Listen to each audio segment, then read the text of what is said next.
o nosso tema de antropologia bíblica, nessa sessão que nós iniciamos há algumas semanas, pensando em que nós nos tornamos, falando a respeito dos efeitos da queda na vida humana. E por vida nós tratamos de maneira bem ampla, né, o que significa a vida. Falamos dos aspectos constitucionais e dos aspectos vocacionais, né, são as coisas que falam da nossa constituição ontológica, seria uma forma de dizer, e da nossa constituição vocacional, ou seja, o que é que nós somos e para que nós existimos. O que é que Deus nos criou para ser e como é que esse ser desempenha o papel para o qual Deus nos criou para ser. E aí nós falamos então sobre os aspectos constitucionais, material e imaterial, e vocacionais, resumindo tudo isso nos famosos 3 mandatos. Na nossa relação com Deus, na nossa relação com os outros e na nossa relação com o mundo criado, com a cultura que nos cerca. Nós vamos falar um pouco agora, de maneira um pouquinho mais detida e mais profunda, sobre alguns destes elementos, tá? De como a queda afetou a nossa constituição e afetou a nossa vocação. Falamos já na última semana, na semana anterior, um pouco de como o pecado é mostrado no próprio relato da queda em Gênesis 3, como aquelas áreas da vida que eram muito bem resolvidas foram se mostrando como problemáticas desde a queda. O ser humano se escondendo de Deus, mostrando o seu medo, a sua vergonha, a sua crise existencial, e também a sua crise com o próprio Deus, na relação com Deus. O ser humano se desculpando no outro, apontando o outro como culpado da sua própria mazela, então fazendo essa ruptura sociológica, social. O ser humano tendo uma dificuldade agora com a terra que outrora era lugar de paraíso, né? Lugar de deleite. É isso que significa a palavra Éden, delícia, deleite. Então, o homem foi colocado no jardim do deleite. Agora esse deleite foi revertido e agora a terra é lugar de suor, é lugar de ervas daninhas, é lugar de dificuldade na própria administração. Então tudo isso como um efeito da queda. Falamos sobre isso de maneira um pouco mais rápida e agora eu quero gastar um tempinho mais detido nas implicações disso na prática. E hoje nós vamos falar um pouquinho sobre os efeitos na nossa constituição. Não necessariamente na questão material, porque eu acho que isso fica mais fácil da gente perceber na vida, né? As doenças, a própria degradação do corpo, da vida. É fácil da gente enxergar que o tempo não vai nos deixando mais saudáveis, né? Na verdade, vai deixando a gente cada vez mais preocupado. E mesmo aqueles que amam a Deus, doenças, diagnósticos, tudo isso é resultado da morte que entrou no mundo. Não necessariamente da nossa fidelidade a Deus ou não. Obviamente que uma vida fiel a Deus tem alguns tipos de hábitos e de ações que vai nos preservar na prática, na vida. Então, aquele que ama a Deus vai se ver livre de, por exemplo, muitos vícios, que são degradantes ao corpo, que limitam o nosso tempo de vida. Então, tem um tipo de vida prática decorrente da santidade do conhecer a Deus que afeta a nossa vitalidade e o nosso tempo na terra. Também de maneira espiritual, a Bíblia diz, né, que aqueles que honram pai e mãe têm os seus dias prolongados sobre a terra, né? Então tem um ponto de vista aí espiritual também, até mesmo no exercício da nossa saúde, da nossa vida. Mas mesmo assim, o nosso tempo na terra é finito. Viva bem ou viva mal, aqueles que viveram com saúde não chegaram aos 150, não na nossa geração, né? Há um degradar do corpo. Podemos viver de maneira melhor ou pior ao longo da nossa caminhada de acordo com os nossos hábitos e a vida como nós levamos, mas a verdade é que pessoas muito saudáveis morrem de uma hora para outra e pessoas muito doentes também vivem muito. Então essa lógica não funciona tão bem neste mundo caído. Então, ao pensarmos sobre o corpo físico, a forma como o pecado trata o nosso corpo físico, eu acho que ela é muito mais visível, mais fácil de nós percebermos. E eu acho que essa parte imaterial, nem sempre a gente pensa nela da forma como nós poderíamos pensar de maneira mais profunda. Por isso hoje a gente vai falar um pouquinho mais destes efeitos nessa parte imaterial, né? Naquilo que nós não enxergamos, mas que dita a nossa vida, que dita a forma como nós vivemos e enxergamos o mundo. Ao pensarmos nessa área imaterial, nós falamos da mente, da vontade, das emoções, né? Daquilo que nós somos capazes de conhecer, de amar, de nos relacionar com Deus, com o outro, com o mundo. Tudo isso é o imaterial, que de alguma forma, obviamente, toca também o corpo físico, né? A nossa visão, a nossa audição, que são os instrumentos pelos quais nós recebemos informações, são também biológicos, né? A apreensão de conhecimento, a memória também está de alguma forma envolvida com a nossa biologia. Então, até os esquecimentos também têm um componente biológico. Com o tempo, o cérebro vai se degradando e algumas lembranças vão ficando no esquecimento. Então, embora haja algo que é imaterial, mas esse imaterial também está relacionado com o material de alguma forma, né? Mas agora a gente vai pensar mais nessa parte imaterial, mais nesse algo que parece abstrato, mas é profundamente prático. Nós vamos falar sobre a mente. Principalmente não no sentido psicológico apenas, ou emocional apenas, mas no sentido noético. Noético não vem de Noé, não, né? Não é no sentido da inundação ou do barquinho, não. A palavra noética, né? Ela aponta para nous, que significa mente, que fala da nossa cognição, que fala da nossa mente como essa sede de vontades, pensamentos, racionalização, de apreensão da realidade. Fala da mente, fala do intelecto, fala da compreensão. E o pecado afetou também a nossa mente, de forma que a nossa maneira de conhecer e interpretar a realidade também foi afetada. E a gente vai pensar um pouquinho sobre como isso acontece na prática, né? Então, isso que envolve a nossa inteligência. É bom pensar que o pecado não nos atingiu só pelo lado de fora, também nos atingiu pelo lado de dentro. Não atingiu só o mundo que a gente vive e o corpo que a gente carrega.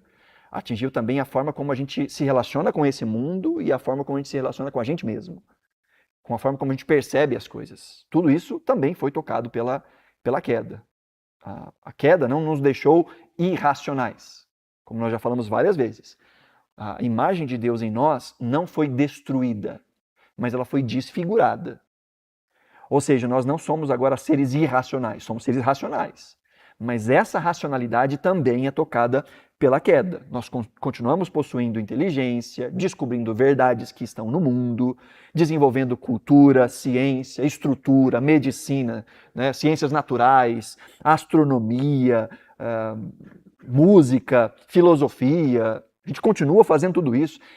Mesmo aqueles que não amam a Deus mostram nas suas capacidades cognitivas que há ainda esse traço da imagem de Deus que nos leva a conseguir olhar para o mundo, entender algo do mundo, racionalizar algo sobre o mundo e colocar isso em palavras, colocar isso em frases, em estudos, em números. Eu não sou muito bom na matemática, não, mas eu acho muito legal o jeito como muita coisa do mundo pode ser descrito de maneira matemática ou de maneira lógica, né? Como a gente consegue olhar para a ciência, ou olhar para o mundo, olhar para a física, olhar para a força da gravidade e com uma fórmula da matemática dizer a gravidade é isso.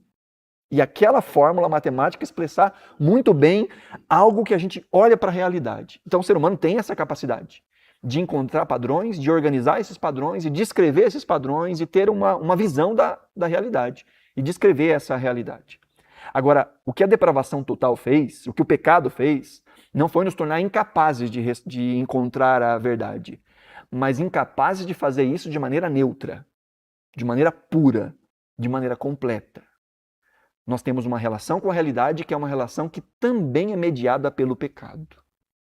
De forma que nem tudo que a gente enxerga como deveria enxergar. Nem tudo aquilo que a gente sabe como deveria saber.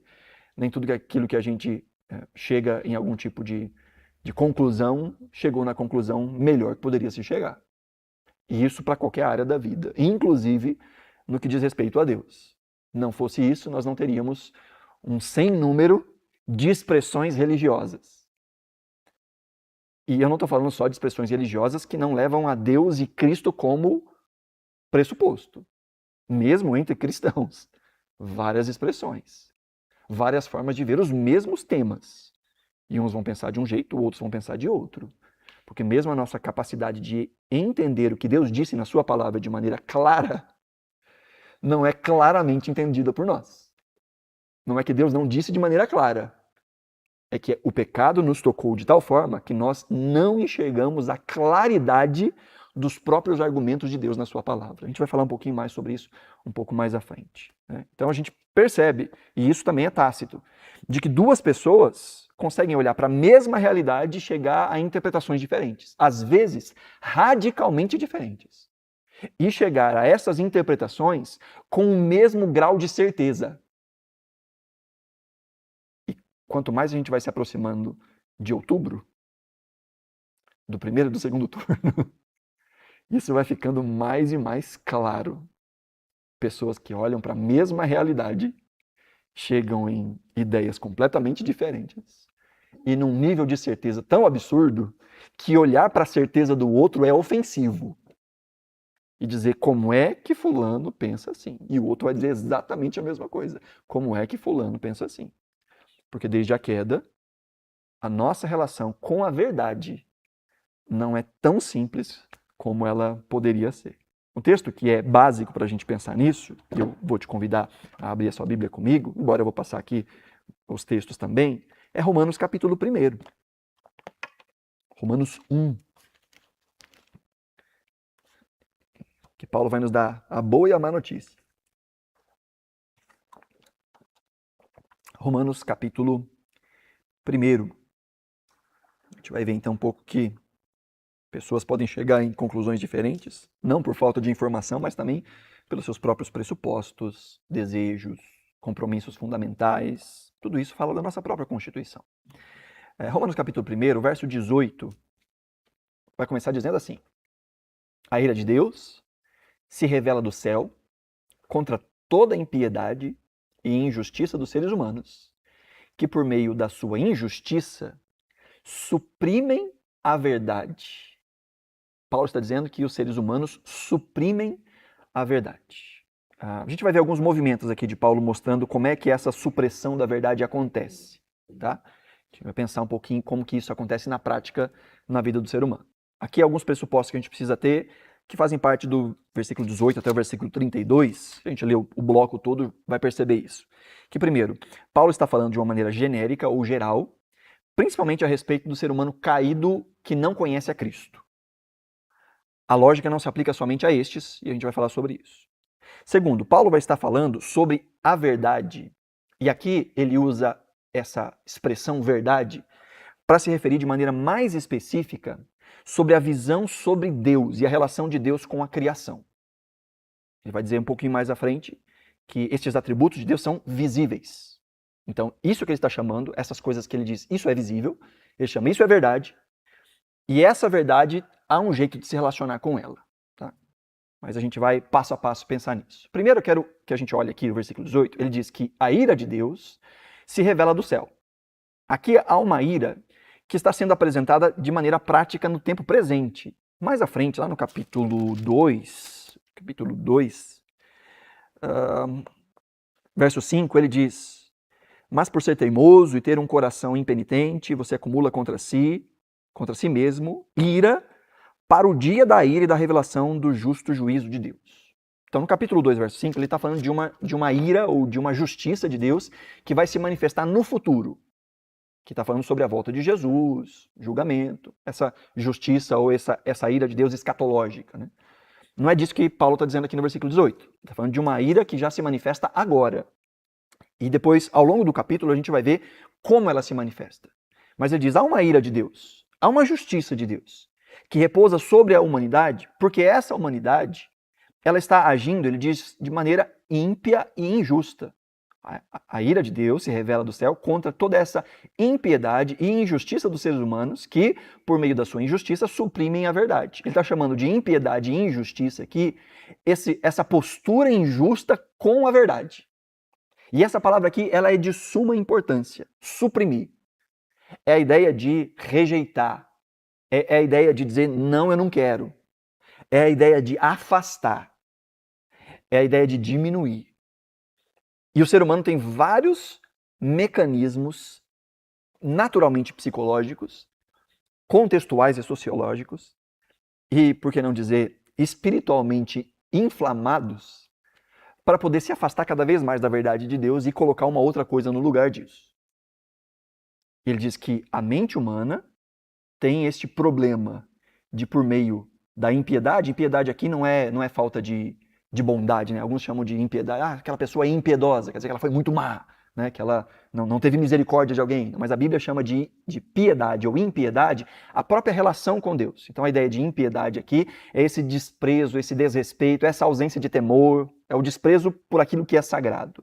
E a injustiça aqui é essa perversão, essa violação dos padrões estabelecidos por Deus. Essa lei que ele vai dizer mais para frente, que está escrita no coração do ser humano.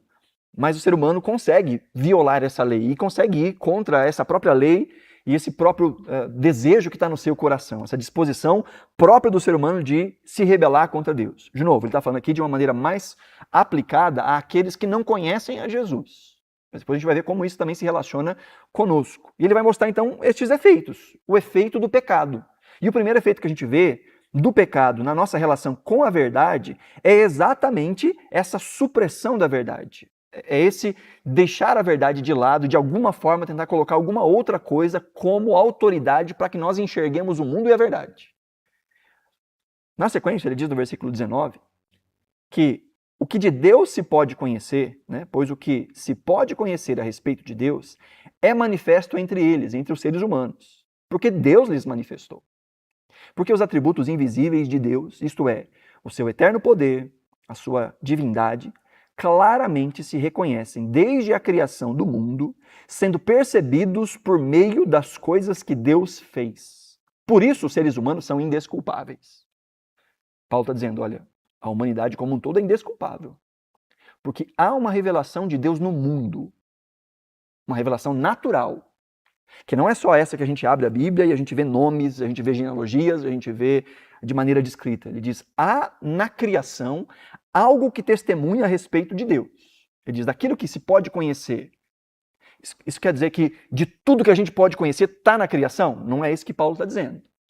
Paulo está dizendo que daquilo que se pode conhecer através daquilo que Deus revela na criação, está disponível. Aquilo que se pode apreender, entender sobre Deus na criação, ele diz, isso não está escondido, isso está disponível, está aí, a olhos vistos. E ele diz do que ele está falando aqui no versículo 20, ele fala dos atributos invisíveis de Deus. Mas de todos os atributos de Deus? Não, ele é mais claro, ele diz o seu eterno poder e a sua divindade. Ele fala de três coisas aqui. Ele fala de eternidade, de poder e de divindade. Ou seja, o argumento de Paulo é, na criação, existem elementos suficientes para que o ser humano pense sobre eternidade, sobre poder e sobre divindade. Ao contemplar a criação, nós podemos saber que ela não esteve aqui o tempo todo, em algum momento ela apareceu, mas de alguma forma há uma realidade que é eterna, ainda que a gente não saiba como as coisas chegaram até aqui. O livro de Eclesiastes vai dizer que Deus colocou no coração do homem a eternidade, mesmo assim ele não sabe todas as coisas. Então há no coração humano esse senso de que existe um antes de tudo, embora não saiba, às vezes, como isso acontece ou como explicar isso. De que existe uma realidade poderosa que o cerca, algo que é maior do que ele, algo que é anterior a ele, superior a ele, e algo, diz o texto aqui, que aponta para essa autoridade divina de Deus. Ou seja, se não fosse o pecado, a gente ia olhar para a criação e ia dizer, o poder eterno de Deus, eu consigo enxergar aqui, ali, ali e ali. Às vezes diante da grandeza do cosmos, ou às vezes diante da grandeza do mundo macroscópico, microscópico. Ou às vezes diante da complexidade da lógica, da física, sei lá, da mecatrônica, da tecnologia. Você olha para tudo isso e fala assim, meu Deus, quanta coisa a gente consegue fazer, tudo isso é grandioso e é só uma parte de tudo aquilo que pode se fazer, porque houve um tempo que não se fazia nada disso, não se sabia nada disso, e ao longo da nossa caminhada a gente vai entendendo e vai sabendo mais, e quanto mais a gente sabe, mais a gente percebe que a gente não sabia, e a gente olha para isso e fala assim, isso é grande demais. E ao contemplar, não fosse o pecado, ao contemplar tudo isso a gente diria, é Deus, é o poder de Deus. E isso nos colocaria na posição de agradecê-lo, de glorificá-lo, de render a ele louvor. E dizer obrigado, Senhor, por tamanha graça que o Senhor nos deu ao criar todas as coisas. Esse é o argumento de Paulo. Existe algo que dá para conhecer. Deus manifestou isso, está aqui. E isso aponta para o eterno poder e a divindade de Deus. Ele diz isso, ó, esse testemunho de Deus, ele é, primeiro, claro, ele é antigo, né? Ele fala aí desde a criação. Então a criação é bem antes de nós, né? Então ele é claro, ele é antigo, não só claro e antigo, mas ele é amplo, ele é vasto. Ele diz que isso tudo aponta exatamente nas coisas que Deus fez. O que é que Deus fez? Tudo. Então você olha para a formiguinha, você olha para a Alfa Centauri, você olha para onde quiser, para um átomo. Então, tudo, na totalidade, que a gente consegue ver, não ver, pensar, não pensar, tudo. Ele diz, tudo isso testemunha de que existe um Deus eterno e poderoso.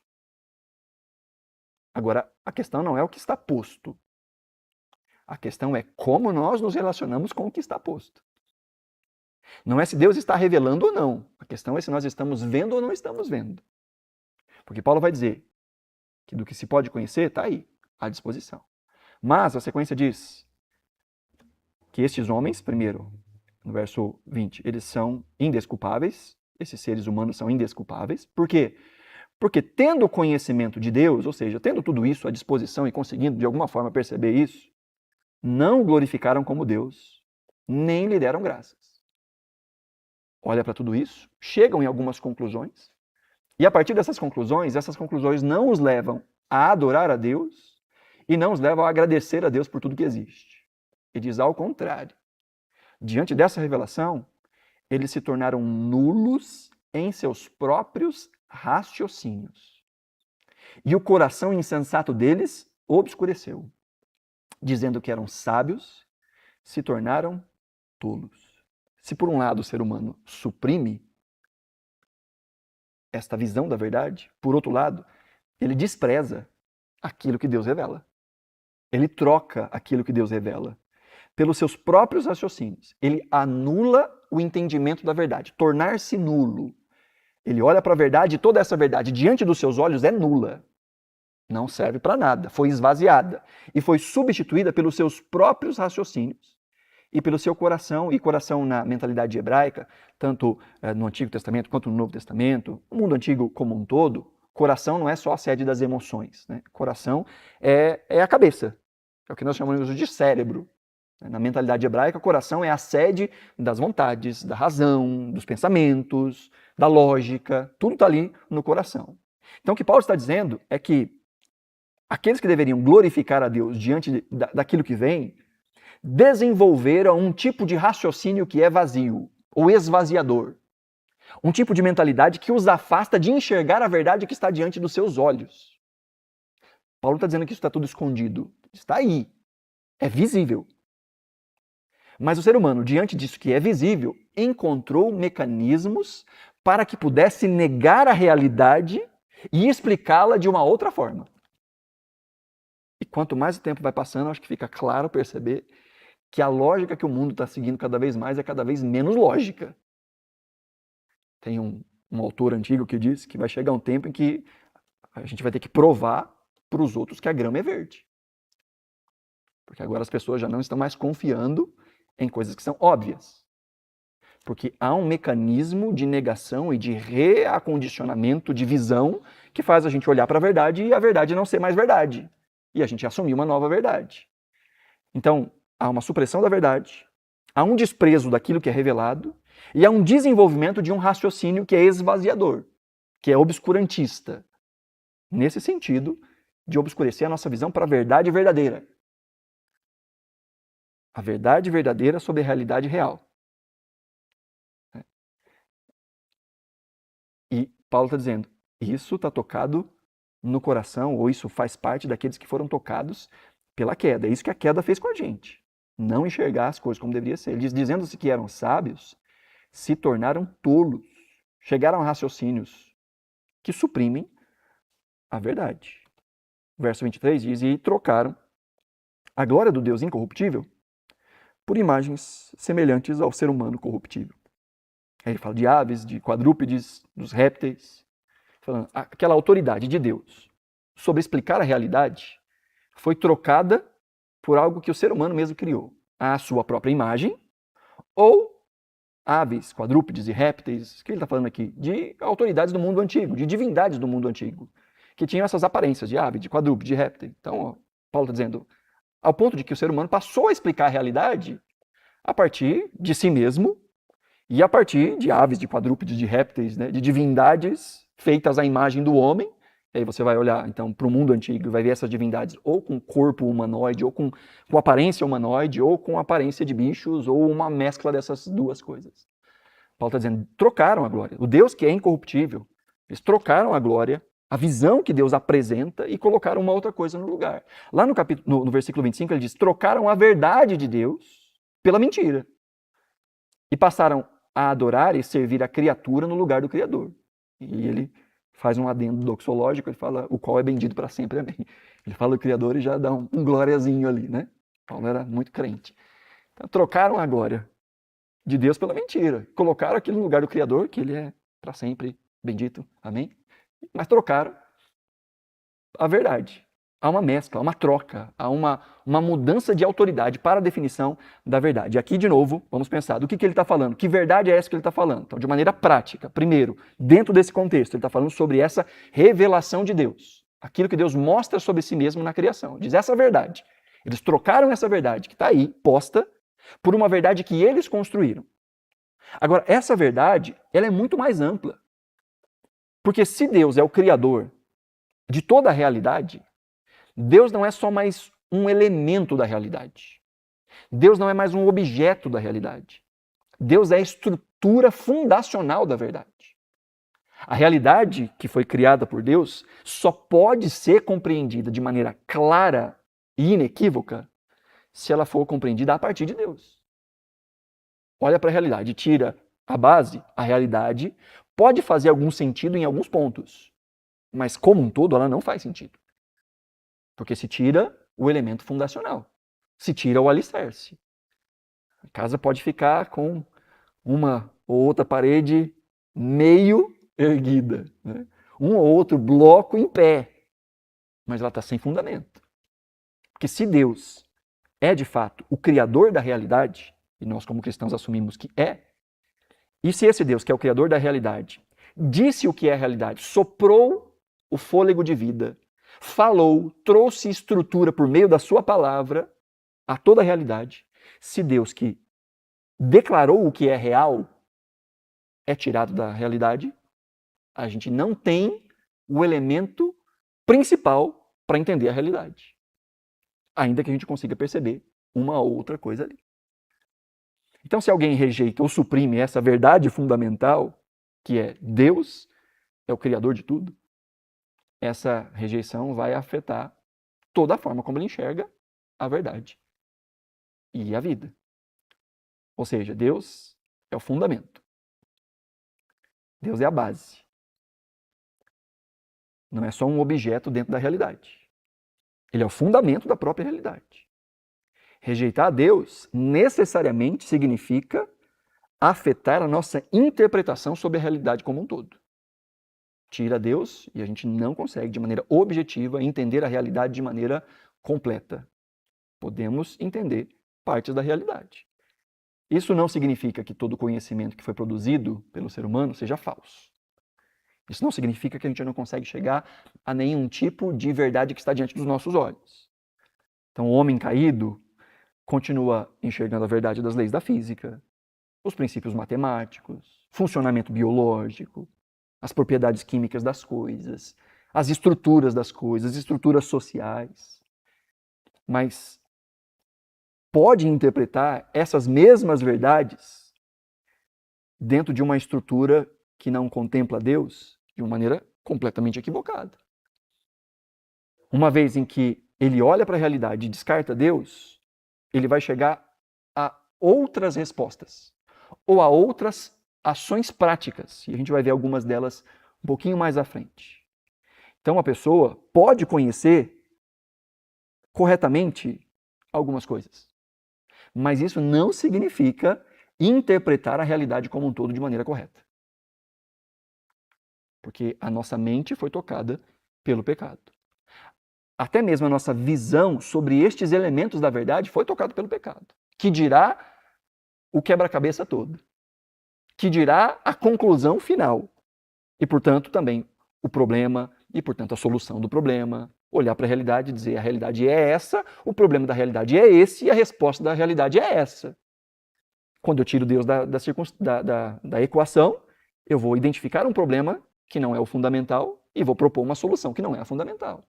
Porque eu não estou enxergando a realidade da forma como ela de fato é, a realidade real. A verdade verdadeira da realidade real. Tá dando para entender isso? E essa é uma tentativa humana de explicar a limitação humana sobre entender coisas. Então já passa por esses dois filtros aí de problemática. Então quando a gente pensa de maneira prática sobre um tema, e aqui a gente põe lado a lado duas cosmovisões, né? Cosmovisão, cosmo, mundo, visão, enxergar, como se enxerga o mundo, né? Então uma cosmovisão que é cristã, ou seja, que toma Deus como ponto de partida e Cristo como realidade, e uma cosmovisão que é materialista ou ateísta, que pensa no mundo só em termos materiais, tira Deus da equação. Então alguns exemplos, por exemplo, o tema Deus. A cosmovisão cristã aponta para Deus como sendo criador, soberano, santo, né? Deus que é existente, que é a fonte de toda a realidade. É assim que a cosmovisão cristã apresenta Deus. E uma cosmovisão materialista vai dizer Deus não existe. Ele é só uma realidade, essa realidade eterna, ela só surgiu por causa da limitação humana. Ele não sabe explicar, ele põe Deus no negócio. Ah, por que é assim? Não sei, é porque Deus quis. Então Deus virou só um mero argumento para fugir de pensar um pouquinho mais. Ou um conforto psicológico para gente de mente fraca. Então essa é uma visão materialista ateísta. Se Deus não existe, qual é a explicação de que nós criamos um Deus? Ou de nós falarmos de um Deus? Aí vão encontrar essa resposta. E obviamente que isso produz ações práticas, né? Por exemplo, a diminuição do próprio intelecto do outro. Então, se eu sou um materialista ateísta, eu olho para quem crê em Deus e falo, esse é um burro, esse é um fraco, esse é um limitado, esse é um ignorante. Né? Essa ideia que ele está colocando é uma ideia arcaica, isso é antigo, não evoluiu, precisa evoluir. E aí já começa a nem mais conversar, a nem mais debater, porque já parte do pressuposto que o outro é ignorante, porque ele acredita em Deus. Um outro tema, a origem de tudo. A cosmovisão cristã diz, Deus é o Criador.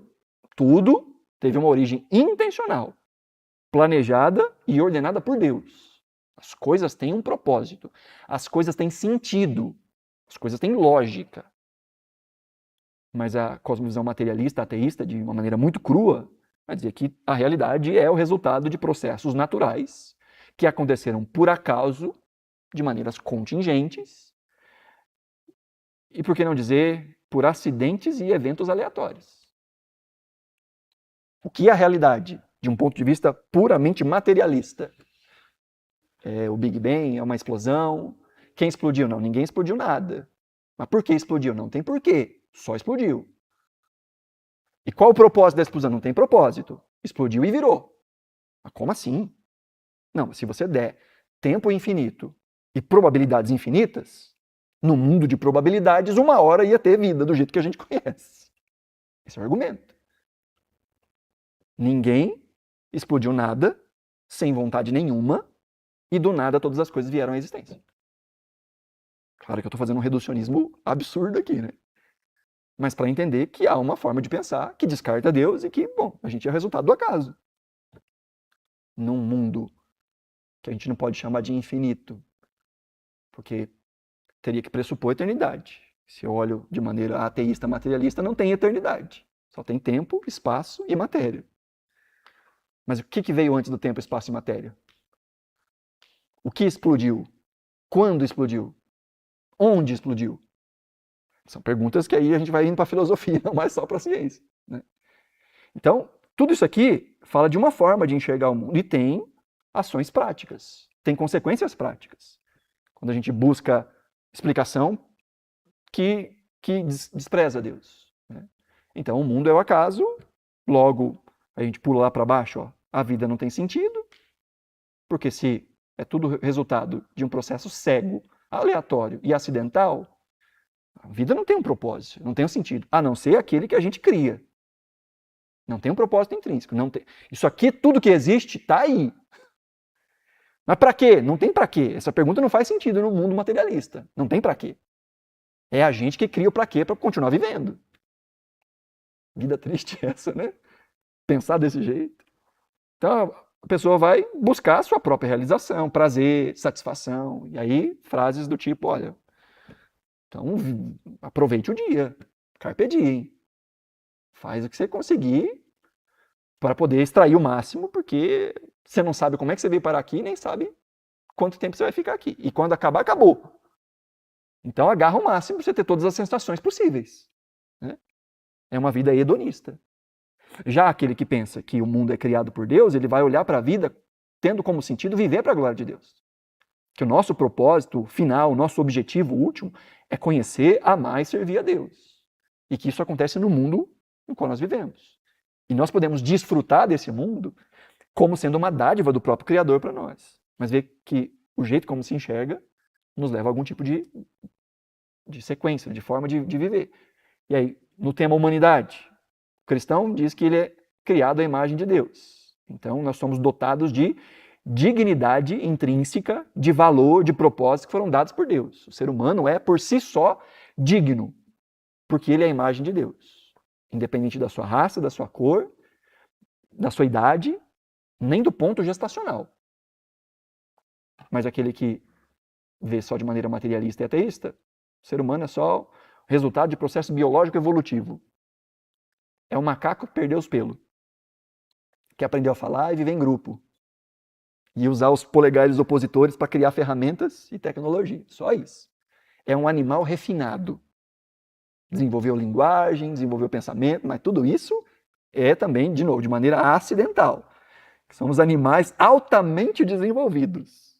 É assim que se enxerga o ser humano do ponto de vista puramente materialista. Qual a consequência disso, gente? Se o ser humano é só isso, só uma máquina biológica que evoluiu, a gente não vai olhar para cada pessoa com a dignidade que ela tem por natureza. E aí a gente vai ver, como algumas semanas atrás, foi na Escócia, Reino Unido, lembro, o pessoal celebrando porque foi aprovado o aborto até o 9º mês em determinado país. Até o 9º mês. Criança viável pode sair do ventre e viver, mas se é só um resultado biológico, quando a vida começa, sabe essas discussões assim? Tudo isso tem a ver com a cosmovisão na qual a gente está inserido. Então isso tem aplicações práticas, tocam o nosso dia a dia. Quer mais um pouquinho? Ética e moralidade. O cristão crê que ela é fundamentada objetivamente em Deus. Existe uma moral absoluta. Existe uma ética absoluta. E essa ética, essa moral é revelada por Deus para todas as pessoas e serve em todo o tempo. Talvez a aplicação prática varie de cultura para cultura e de tempo para tempo. Mas os princípios fundamentais são eternos. Funcionam lá na Palestina de 2000 anos atrás, funcionam no Brasil de 2026. E basta a gente ler a Bíblia com um olhar atento e vai perceber que parece que a Bíblia foi escrita hoje de manhã. Tem coisas que falam assim, poxa, isso é lógico, funcionava lá, funciona aqui. Coisas que são claras, são atuais. O Lewis dizia que a Bíblia é mais atual do que o jornal de hoje de manhã. O jornal está falando do jornal escrito, né? A Bíblia é mais atual que o jornal de hoje de manhã. Então, o cristão acredita que essa ética ela é absoluta. O ateísta, materialista, vai dizer que ética e moralidade são subjetivas, são relativas à circunstância, ao contexto cultural, ao tempo. Né? Então não tem certo e errado, isso depende da opinião das pessoas, depende da cultura, depende das conveniências do momento. Então é uma verdade que vai mudando e vai sendo adaptada de acordo com cada lugar. Isso é errado? Depende de que cultura você pergunta e depende em que momento da história você pergunta. Então não tem certo e errado. Tem certo e errado onde e quando. Então essa é uma visão plenamente materialista. Sobre sexualidade, o cristão crê que Foi Deus que criou macho e fêmea. Que a sexualidade tem um propósito definido por Deus no contexto do casamento entre homem e mulher.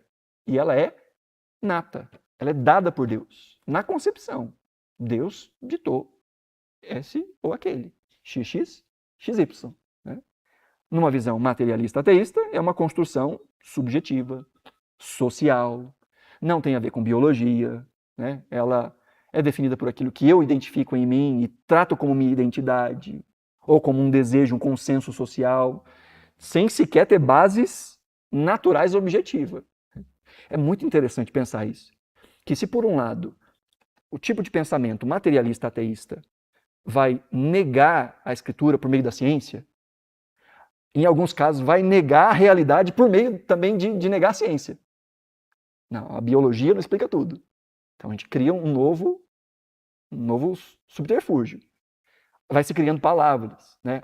E hoje tem que dizer, é um homem biológico, que é uma coisa que não faz sentido. Né? Mesmo que eu dizer, uma árvore vegetal. É uma redundância.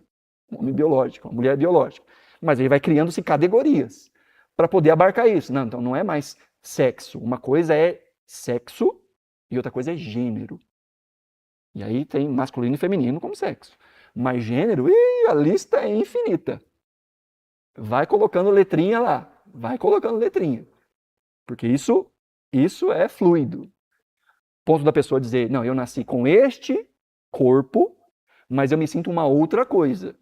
E, de novo, gente, tudo isso tem implicações práticas.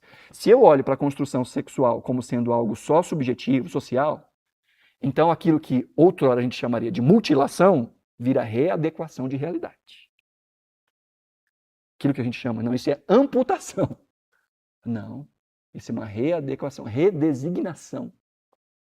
Para que a verdade verdadeira que acontece dentro de mim se conforme com a verdade mentirosa que está do meu lado de fora. Você fala assim, isso é muito maluquice. Eu estou apresentando de uma maneira mais crua possível.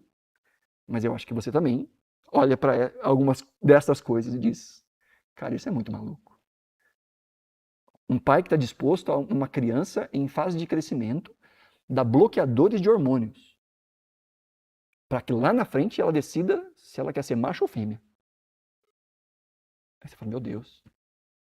Um país que celebra a possibilidade de aborto com 9 meses de gestação.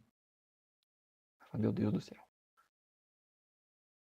Por outro lado, eu posso te dizer quase que com certeza absoluta que as pessoas que estão do outro lado dessa ponta olham para nós e pensam exatamente a mesma coisa. Como é que acredita nesse livro?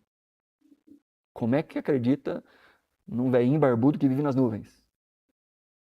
Como é que acredita que tudo pode ser explicado desse jeito? Vão olhar para a gente com o mesmo grau de certeza e de embasbacamento. Como é que consegue? Mas bem, e aí no que diz respeito à vida após a morte, o cristão crê na ressurreição como uma vida que continua ou condenada ou uma vida eterna com o Senhor. Mas do ponto de vista materialista, tudo deixa de existir, a gente vira adubo, vai irrigar as plantinhas, né? Vira matéria, carbono decomposto, que vai depois ser captado por algum outro ser vivo, né? Então, não tem vida após a morte, não tem consciência, a consciência se extingue, nada permanece do indivíduo. Né? E aí, a gente volta para a ideia do viva ao máximo. Ou como Paulo diz lá em Tito, comamos e bebamos, porque amanhã morreremos. Aproveita enquanto dá. Você olha para tudo isso, eu estava falando sobre sexualidade, eu lembrei de um documentário, está no YouTube, acho que já tem ele legendado em português, que ele chama What is a Woman? O que é uma mulher? É um documentário de 1h40, mais ou menos, em que o pesquisador lá, ele vai atrás de médicos, de cientistas, de sociólogos, né, de ginecologista, tentando encontrar uma definição do que é mulher. Gente, é 1h40 de muita agonia. De você ver o que as pessoas pensam sobre uma pergunta tão básica. Eu podia fazer a mesma pergunta sobre o que é um homem, mas pega um tema que está em constante desconstrução e aí vai que cada linha responde a respeito disso? Então veja, toda essa confusão, quando a gente tira Deus da jogada. Deus não é a fonte de toda a verdade, Deus não é a fonte de toda a moralidade, a vida não tem um propósito circunscrito em Deus, tudo é fruto do acaso e a gente vai se adaptando o máximo que dá nesse mundo. Então dá para ficar desesperado, não dá não? Paulo primeiro está falando sobre este impulso natural humano desde a queda. Mas a coisa fica pior. Dá para ficar pior? Dá para ficar pior. Olha o que diz a sequência do texto, verso 28. E por haverem desprezado o conhecimento de Deus, o próprio Deus os entregou a um modo de pensar reprovável, para praticarem coisas que não convêm. Depois, se quiser, chegando em casa, ler todo esse bloco do 18 até o 32, você vai ver constantemente Paulo dizendo que essa ira de Deus, que ele falou lá no versículo 18, que a ira de Deus se revela do céu sobre toda impiedade, ele diz como isso acontece. E ele diz que Deus entrega. Tipo, você quer ir por esse caminho? Vai. E ele fala, vai com Deus, mas vai sem Deus. É por aí. Ele vai dizer que eles foram entregues, vê lá no versículo 24, por isso Deus os entregou à impureza, pelos desejos do coração deles, para desonrarem o seu próprio corpo. Lá no verso 26 ele diz, por causa disso Deus os entregou às paixões vergonhosas. Até os homens e as mulheres trocaram o uso natural, né, da vida biológica. Está entregue. É como se Deus dissesse, você quer ir para lá? Vai para lá. Então não é só um esforço de lutar contra Deus. Deus os entregou. A ideia aqui é um termo militar. Sabe de quando bandeirinha branca?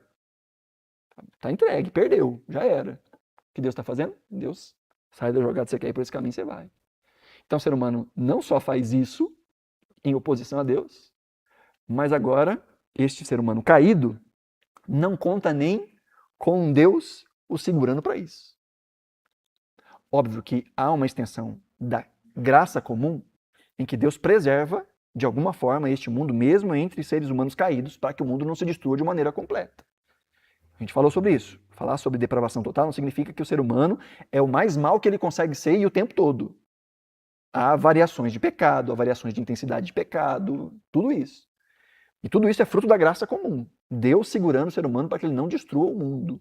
Os impulsos da própria voz de Deus, das tábuas do nosso coração, que falam dos mandamentos, nossa consciência, que ora nos desculpa, ora nos faz um afago na nossa consciência para dizer, tá tudo bem, deixa assim mesmo. Estes impulsos internos são um meio também pelo qual Deus restringe o mal no mundo. Mas o ser humano está à sua própria mercê. E a gente vê do versículo 28 também em diante qual é o efeito disso. Vai dizer, Deus os entregou a um modo de pensar que é reprovável. E aí diz o verso 29, estão cheios de todo tipo de injustiça, perversidade, avareza, maldade, cheio de inveja, homicídio, discórdia, engano, malícia. Ele está falando de todas as consequências práticas de ter uma visão errada sobre a realidade. Então é tudo pelo dinheiro, é tudo pelo prazer. Se tem alguém que se coloca entre eu e o meu objeto de desejo, eu mato. Fala mal de todo mundo, calunia, é inimigo de Deus, é insolente, é arrogante, é orgulhoso. Inventa males, inventa males. Como que alguém pode inventar males? É só olhar para a nossa sociedade. Como é que a gente pode desgraçar a vida de alguém? Vamos criar um jogo do tigrinho. Vai criando jeitos. Jeito de corromper, jeito de matar, jeito de torturar. Pega uma coisa boa, pega uma rede social que pode servir para conversa e transforma aquilo num ambiente de cometer crime. Pega o Discord, usa o Discord para poder cometer crime. Pega uma estrutura que está ali, a estrutura é a estrutura.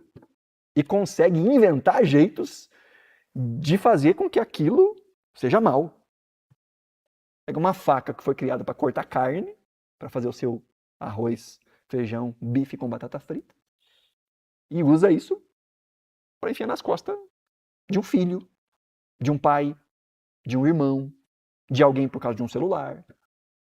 O ser humano, porque ele não enxerga a verdade ou suprime a verdade, porque veja, há ainda no coração um resquício de dizer, eu sei que isso está errado, mas ele consegue suprimir esse eu sei que está errado.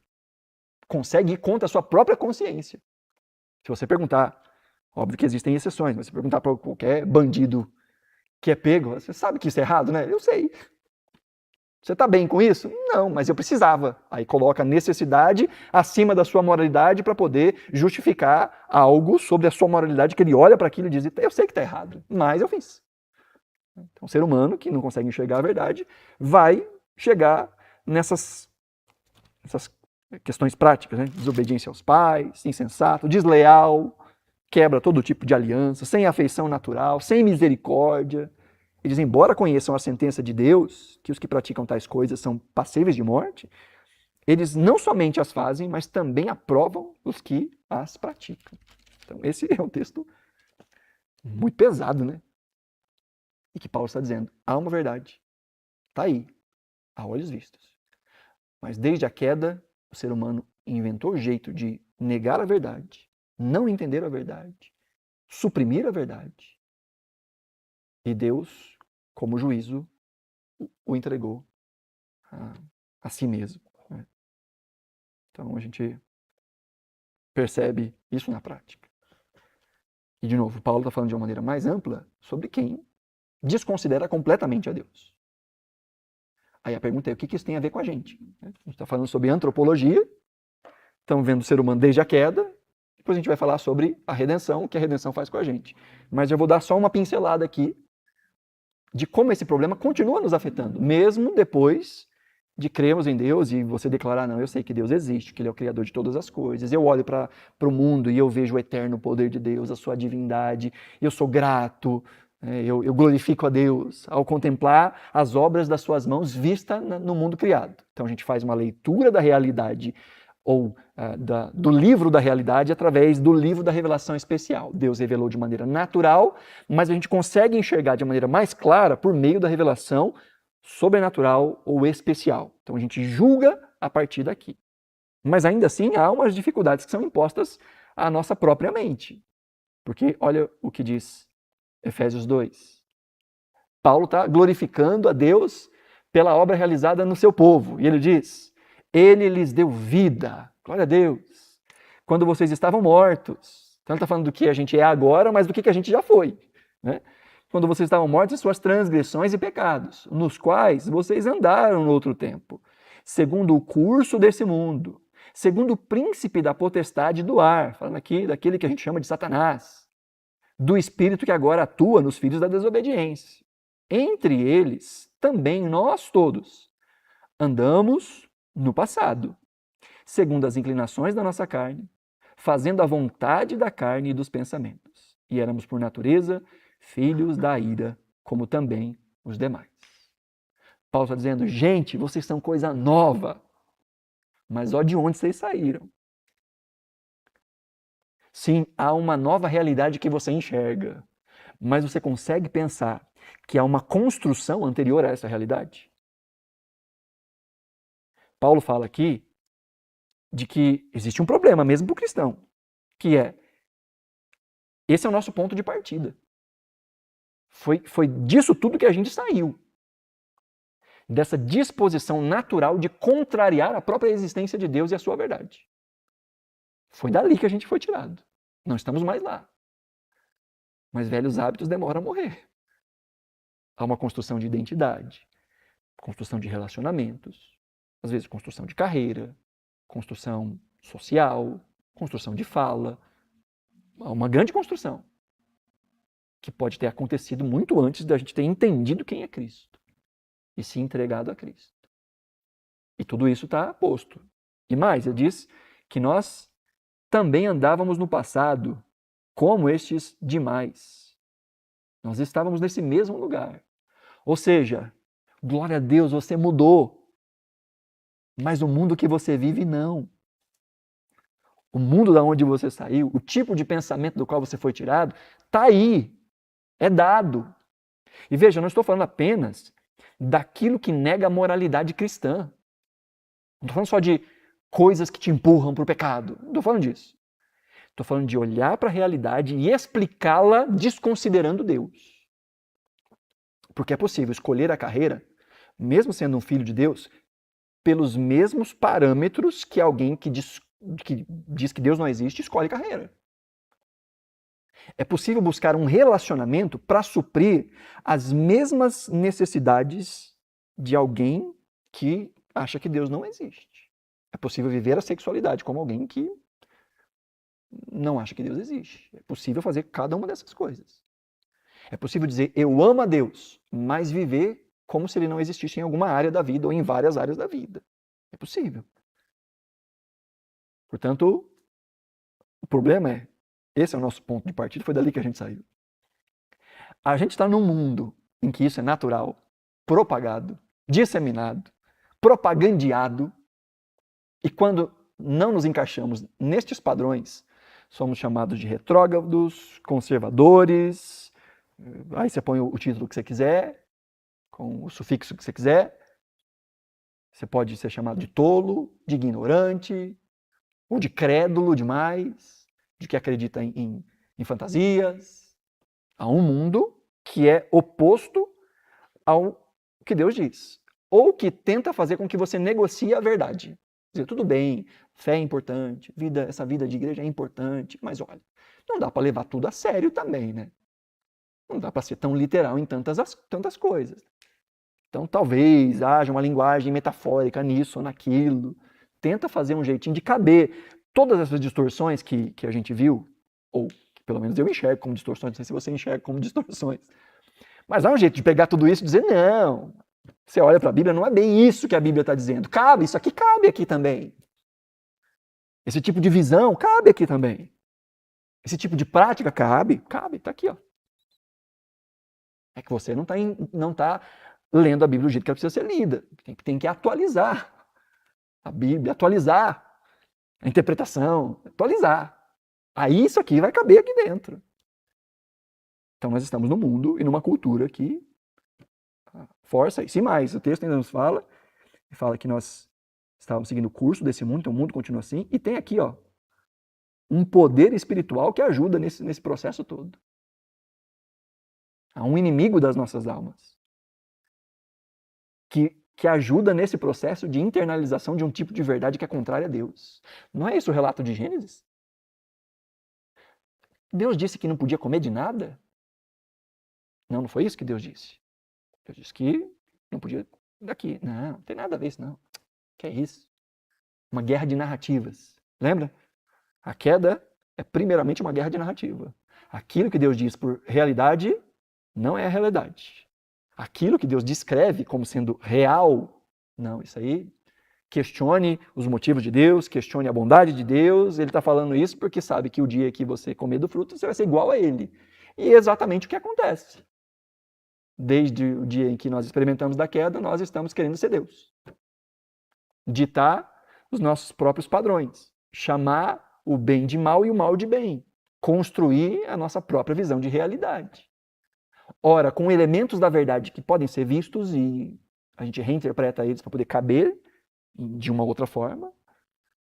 Ora, viajando na maionese completamente e tentando encontrar a resposta para um buraco existencial.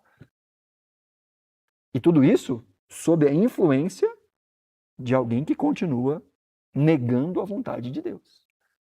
E fazendo com que você questione a vontade de Deus. Lembra Mateus capítulo 4? Jesus vencendo Satanás com o quê? Com a voz de Deus, com a palavra de Deus, com a verdade expressa por Deus. Mas o diabo também conhece a Bíblia e usa inclusive a Bíblia para tentar distorcer o nosso entendimento sobre a vontade de Deus. Ele diz, mas também está escrito que você pode pular, que os anjos vão te pegar, lembra? Então pula aqui desse pináculo. Mas também está escrito que não é para tentar o Senhor teu Deus. Então mesmo a Bíblia pode ser distorcida para poder caber aquelas coisas esquisitas que estavam lá no quadro. Não vai, cabe, põe aí também, põe junto também. E ali a gente deu alguns exemplos, mas você pode aplicar isso para várias coisas. O que é casamento na visão de um cristão e na visão de um materialista, ateísta? O que é trabalho? Para que serve o trabalho? O que é lazer? O que é prazer? Tudo isso aí vai. E esse é um exercício legal de fazer, tá? De olhar para algumas áreas da vida e dizer como um cristão pensaria sobre isso. Aí a gente escreve. Como um não cristão pensaria sobre isso. Aí a gente escreve. Aí a gente olha. E como eu penso sobre isso? Estou mais para o lado de cá ou estou mais para o lado de lá? Como eu viveria se eu levasse isso a sério? O fato de Deus existir e a sua voz ser autoritativa. Como eu viveria nessa área, nessa ação? Acho que isso seria, não sei para você, mas para mim seria muito desconfortável. Muito desconfortável. Ok, Deus nos deu vida. Glória a Deus. Amém? Depois de toda essa desgraceira aqui, o versículo 4 vai dizer, mas Deus, né, que é cheio de misericórdia, rico em misericórdia pelo grande amor com que nos amou, nos deu vida, quando nós estávamos mortos em nossos delitos e pecados. Pela graça vocês são salvos. Salvação nos alcançou. De graça. A bondade de Deus nos alcançou, nos tirou desse lugar. Mas esse lugar ainda está ao nosso redor. A Bíblia nos aponta como sendo forasteiros, estrangeiros, peregrinos. E peregrinos em um mundo hostil. Porque o pior de tudo é a gente perceber que existe um inimigo que habita também dentro de nós. Não tem só as guerras do lado de fora, não é só o mundo, não é só as vozes, né? Não é só o capeta. O problema é que essas coisas às vezes encontram eco aqui dentro, de desejos que ainda não são redimidos, de verdades que ainda não foram recebidas. E tudo isso vai nos encaminhando para um tipo de vida que às vezes parece mais com quem desconsidera Deus. Né? Então, sim, Paulo está falando aqui de uma maneira mais ampla sobre esse conhecimento mais específico e sobre pessoas que não receberam a Cristo como seu Senhor e Salvador. Mas deu para perceber que a implicação disso é muito mais ampla, né? E que ela ainda toca e tão de perto, como diz Hebreus capítulo 12, tão de perto nos assedia. No capítulo 11 ele apresenta uma série de testemunhas dos heróis da fé. Aí no capítulo 12, o autor de Hebreus vai dizer, visto que nós temos essa tão grande número de testemunhas, que a gente se esforce para correr a carreira que nos está proposta. A deixar de lado tudo que nos atrapalha e do pecado que tão de perto nos assedia. Corramos com perseverança a carreira que nos está proposta. Ele fala que o pecado, e pecado aqui não estou falando de ações pecaminosas, de pecado nesse sentido estrito. Estou falando dessa mentalidade, desse sistema de coisa, dessa influência. Isso está tão pertinho da gente. Ainda insistindo e soprando. É por isso que um dos conselhos de Paulo é, meus irmãos, pelas misericórdias de Deus, como se Paulo tivesse, pelo amor de Deus, pelas misericórdias de Deus, eu peço que vocês ofereçam o seu corpo como sacrifício vivo, vivam de um jeito diferente, santo e agradável a Deus. Isso é que faz sentido, isso é que é culto racional, isso é que é vida com Deus. Viver na prática. E ele diz, e não vivam conforme os padrões desse mundo. Mas deixem que Deus transforme vocês. Deixem que vocês apreendam essa verdade. Como? Pela renovação da maneira de pensar. Renovação da mente. Reinterpretar a verdade a partir da verdade fundamental. Olhar para a verdade verdadeira, da realidade real, a partir daquele que estruturou a realidade. Ele diz, para que vocês possam experimentar qual é a boa, agradável e perfeita vontade de Deus. Esse é o único jeito de, no mundo contrário a Deus, continuar experimentando Deus e a sua vontade. É olhar para este mundo por uma perspectiva real. Porque a Bíblia é mais real do que o jornal de hoje de manhã. É mais atual. É a realidade real sobre a verdade verdadeira. E quanto mais eu conheço, mais eu consigo filtrar, rever, pensar, dialogar, discutir. Isso não significa que eu vou simplesmente olhar para o texto e dizer, bom, está escrito, então vou receber. Não vou pensar sobre isso. Não vou conversar sobre isso. Não vou ver se essa minha interpretação é de fato uma boa interpretação. Porque, de novo, queridos, tanto na criação quanto na vontade ou na revelação especial, Deus disse. Deus explicou, Deus mostrou. O problema é se a gente está vendo direito, se a gente está enxergando direito, se a gente está entendendo direito. É por isso que tanto no mundo quanto na Escritura tem pessoas que chegam a partir dos mesmos textos e da mesma lógica humana em resultados diferentes. Por isso que Paulo vai dizer, na verdade o autor de Atos vai dizer, que quando Paulo chega em Bereia, vinha de Tessalônica, chegou na cidade de Bereia e diz que os irmãos ouviam Paulo e eles ficavam olhando para a Escritura para ver se aquilo que Paulo dizia estava concorde com a Escritura. E o autor de Atos vai dizer, eles eram mais excelentes que os de Tessalônica. Parece que os de Tessalônica só engoliam. Paulo é o apóstolo. Falou, está falado. Aí Lucas vai dizer, não, postura excelente é ouvir com atenção, racionalizar e buscar introjetar a partir de um exame correto das Escrituras, de um uso das faculdades mentais, de um uso da conversa. Portanto, esse também é um problema epistemológico. A apreensão da verdade. O que é a verdade? Perguntinhas básicas. Existe verdade? Se existe verdade, a verdade pode ser entendida? Se existe verdade e a verdade pode ser entendida, onde eu encontro a verdade?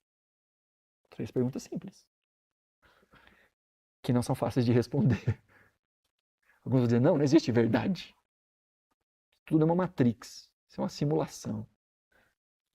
Não, pode até ter verdade, mas não faz o menor sentido, a vida não faz sentido, se tem uma verdade não dá para encontrar. Não, existe uma verdade, mas a verdade só pode ser obtida através da ciência, através da filosofia, através dos diálogos, através da história, através da experiência, através dos sentidos.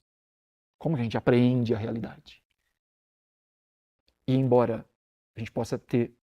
eu gosto da palavra esquisita que o Hernandes de Lopes usa, fala nesgas, são pedacinhos, nesgas de verdade. Aí, uma verdade aqui, uma verdade aqui.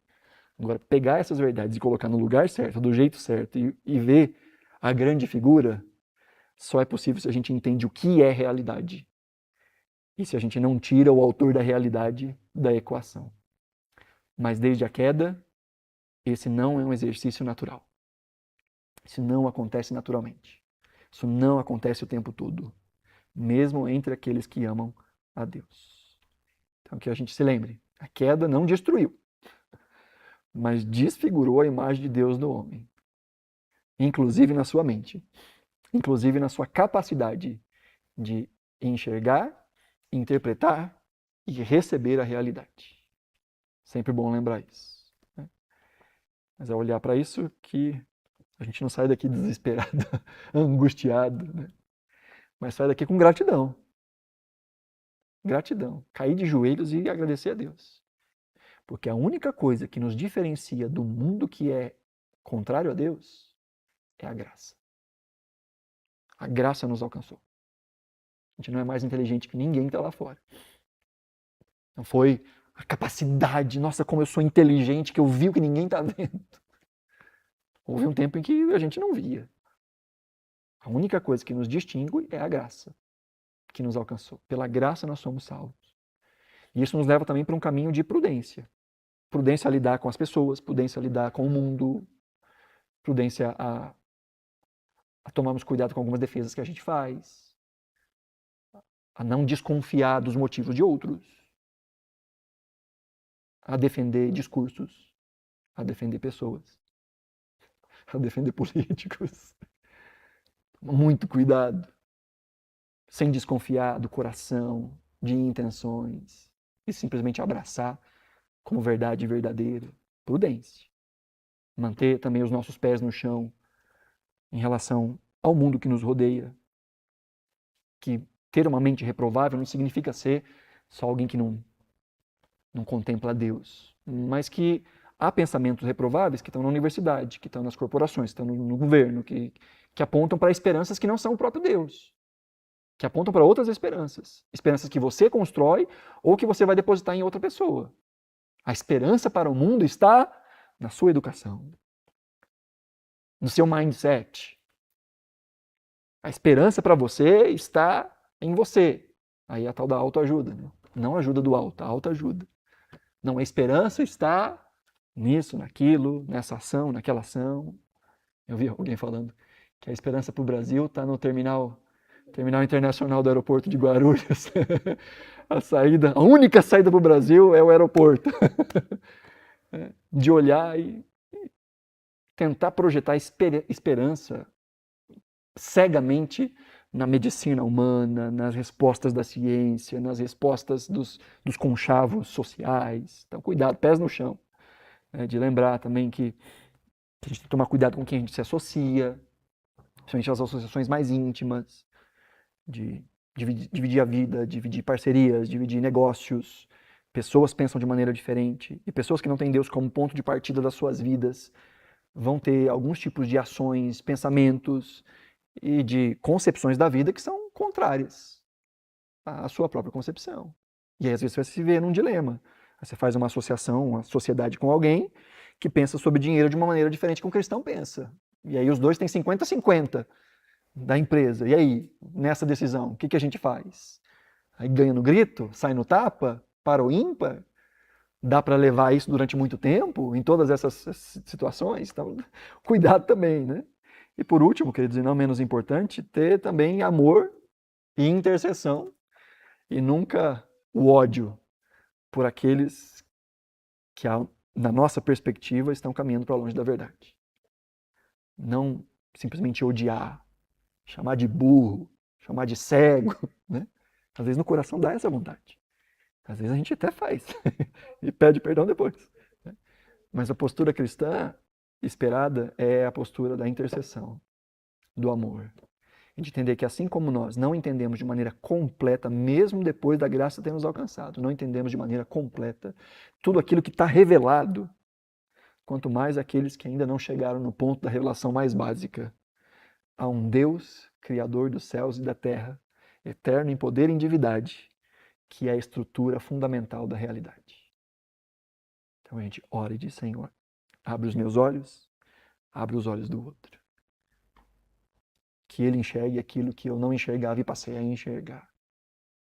E aquilo que em mim ainda está obscuro, Senhor, me dá olhos para ver, me dá clareza. Aquilo que o meu pensamento está obscurecendo da realidade do Senhor, da verdade do Senhor, não só na Escritura, mas na realidade presente, no tempo que me cerca. Senhor, me dá olhos para enxergar e me dá um coração pronto para receber a verdade que sai da tua boca. E a gente depende do Espírito Santo para reavivar essa verdade em nós, para colocar tendões, carne e pele sobre os ossos secos e assoprar o seu Espírito para que a gente viva.